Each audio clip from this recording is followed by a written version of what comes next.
Welcome to hero sisters kitchen. இன்னைக்கு நம்மளோட கிச்சனில் என்ன பார்க்க போறோம்னா ஒரு ஸ்வீட் ஒன்று பார்க்க போகிறோம். என்னன்னு பார்த்தீங்கன்னா குலோப் ஜாமுன் கோவாவில் எப்படி செய்யறதுங்கிறது நான் இன்னைக்கு வீடியோவில் சொல்ல போகிறேன். வீடியோக்குள்ளே போகிறதுக்கு முன்னாடி நம்மளோட சேனலை சப்ஸ்கிரைப் பண்ணாதவங்க சப்ஸ்கிரைப் பண்ணுங்க. அப்படியே பக்கத்தில் இருக்க பெல் ஐக்கானே கிளிக் பண்ணுங்க. அப்போ தான் நான் போகிற ஒவ்வொரு வீடியோ உங்களுக்கு நோட்டிஃபிகேஷனாக வரும். இப்போ வாங்க வீடியோக்குள்ளே போகலாம்.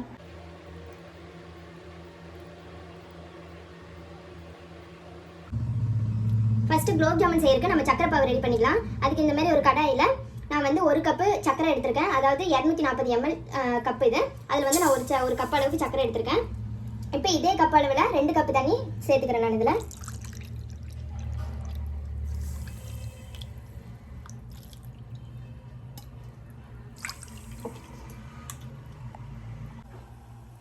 சக்கரை நல்லா கரைஞ்ச உடனே நான் இதோட வந்து 1 டீஸ்பூன் ஏலக்காய் தூள் சேர்த்துருக்கேன். அப்புறம் இதோட ஒரு 6 லெமன் வந்து நான் சேர்த்துருக்கேன். லெமன் எதுக்கு சேர்க்குறேன்னா பாவு வந்து நம்ம சூடு ஆறுனதுக்கு அப்புறம் பார்த்தீங்கன்னா அது வந்து இறுகி போயிடும். அதனால இறுகாமல் இருக்கிறதுக்காக நான் 6 லெமன் வந்து இதோட சேர்த்துருக்கேன். இப்போ வந்து இது வந்து ஒரு சிறப்பு பயத்துக்கு வர வரைக்கும் கொஞ்சம் நல்லா கொதிக்கட்டும். இப்போ நம்மளோட சக்கரை பாவு ரெடி ஆயிடுச்சு பாருங்க. இந்த பதத்துக்கு வந்தால் போதும். இப்போ இந்த ஸ்டேஜில் நம்ம ஸ்டவ் ஆஃப் பண்ணிடலாம். இது வந்து ஒரு கொஞ்ச நேரம் நல்லா ஆறட்டும். அதுக்குள்ளே நம்ம வந்து குலோப் ஜாமுன் செய்யறதுக்கு மாவு பிசைஞ்சிக்கலாம். இப்போ வந்து நான் வந்து 200 கிராம் வந்து கோவா எடுத்திருக்கேன். இப்போ இதை வந்து சின்ன சின்ன பீஸாக கட் பண்ணி மிக்சியில் போட்டு பொடி பண்ணிக்கலாம். நீங்கள் ஃப்ரிட்ஜில் வச்சுருந்தீங்கன்னா ஒரு அரை மணி நேரத்துக்கு முன்னாடி கோவாவை எடுத்து வெளியே வச்சுருங்க.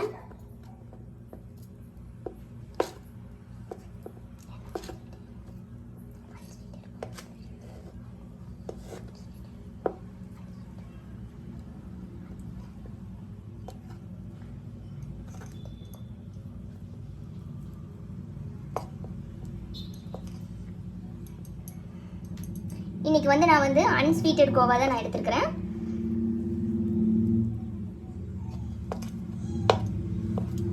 இப்போ நம்ம இது எல்லாத்தையும் கட் பண்ணியாச்சு. இப்போ வந்து மிக்ஸி ஜாரில் போட்டு நம்ம வந்து இதை வந்து பொடி பண்ணிக்கலாம்.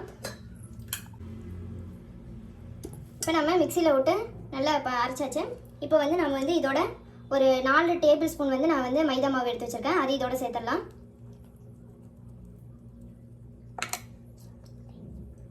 ஒரு 1/4 டீஸ்பூன் சோடா உப்பு இதோடு சேர்த்துக்கலாம். இப்போ இதை நல்லா மிக்ஸ் பண்ணிக்கோங்க. இப்போ இதில் கொஞ்சம் கொஞ்சமாக தண்ணி ஆட் பண்ணி பிசைஞ்சுக்கலாம்.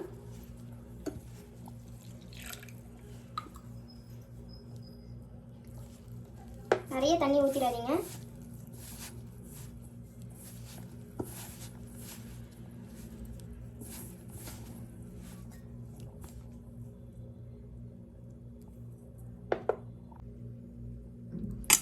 நல்லா சாஃப்ட் ஆகிற வரைக்கும் நல்லா அழுத்தம் கொடுத்து பிசைஞ்சுக்கோங்க. எனக்கு வந்து 3 டேபிள் ஸ்பூன் தண்ணி தான் தேவைப்பட்டுச்சு. இப்போ நான் நல்லா அழுத்தம் கொடுத்து மாவு நல்லா பிசைஞ்சிக்கலாம். இப்போ இந்த மாவு வந்து நம்ம உருண்டை பிடிச்சிக்கலாம். ரொம்ப பெருசாக உருண்டை பிடிச்சிட வேணாம். ஏன்னா நம்ம ஜீராவில் போடும்போது அது இன்னும் 2 மடங்கு பெருசாகும். அதனால நம்ம கரெக்டான அளவு உருண்டை பிடிச்சிக்கலாம்.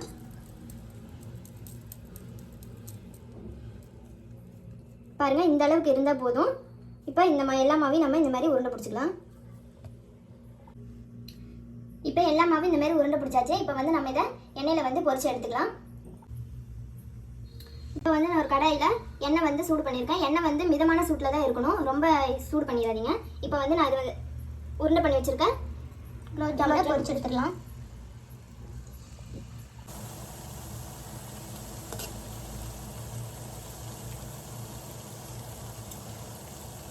இப்போ இது நல்லா வேகிற வரையும் ப்ரௌன் ஆகிற வரையும் பொரிச்சு எடுத்துக்கலாம். மிதமான சூட்டில் இருந்தால் தான் நல்லா உள்ளெல்லாம் போய் நல்லா வேகும். ரொம்ப ஹீட் ஆகிடுச்சுன்னா டக்குன்னு ப்ரௌன் ஆயிரும். பட் ஆனால் உள்ளே வேகாமல் இருக்கும். அதனால் நம்ம மிதமான சூட்டில் வச்சு நல்லா பொரிச்சு எடுத்துக்கலாம். நல்லா இந்த மாதிரி கரண்டி வச்சு நல்லா இப்படி மேலே இப்படி கிளறிட்டே இருங்க. அப்போ தான் எல்லா பக்கமும் ப்ரௌன் ஆகி எல்லா பக்கமும் நல்லா வேகும். பாருங்கள், எல்லா பக்கமும் நல்லா ப்ரௌன் ஆகி வெந்திருக்கு. உள்ளேயும் நல்லா வெந்திருக்கும். இப்போ இந்த சமயத்தில் நம்ம இதை எடுத்துக்கலாம். மீதி இருக்க எல்லா உருண்டையும் இந்த மாதிரி நம்ம பொரிச்சு எடுத்துக்கலாம். இப்போ நம்மளோட சக்கரை பாவு மிதமான சூட்டில் இருக்கு. இப்போ நம்ம இதெல்லாம் பொரிச்சு வச்சிருந்த இதோட சேர்த்துக்கலாம்.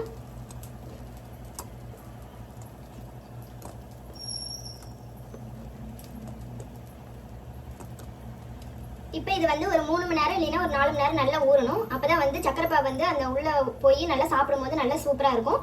இப்போ இது 3 மணி நேரம் 4 மணி நேரம் நல்லா ஊற வைங்க. குலோப் ஜாமுன் நல்லா 4 மணி நேரம் நல்லா ஊறி இருக்கு. பாருங்கள் எவ்வளோ சாஃப்டாக வந்திருக்குது. சக்கரை பாவும் நல்லா உள்ளே இறங்கியிருக்கு, அதனால் ரொம்பவே நல்லாவே ஊறி இருக்கு. கண்டிப்பாக வீட்டில் எல்லாம் ட்ரை பண்ணுங்கள், எல்லாத்துக்குமே ரொம்ப பிடிக்கும். இந்த வீடியோ உங்களுக்கு பிடிச்சிருந்தனா லைக் பண்ணுங்கள், அப்படியே உங்கள் ஃப்ரெண்ட்ஸோட ஷேர் பண்ணுங்கள். நான் வேறு ஒரு ரெசிபியோடு நான் உங்களை சந்திக்கிறேன். தேங்க்யூ.